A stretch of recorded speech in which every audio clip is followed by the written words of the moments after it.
Simhachalam మహాపుణ్యక్షేత్రము, Simhachalam మహాపుణ్యక్షేత్రము, శ్రీవరాహ నరసింహుని దివ్యధామము, Simhachalam మహాపుణ్యక్షేత్రము.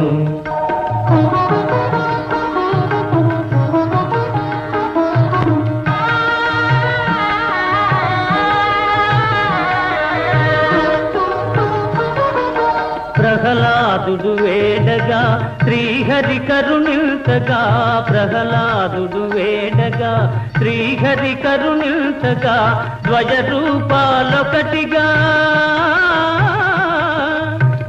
రూపాలొకటిగా Yuga Yuga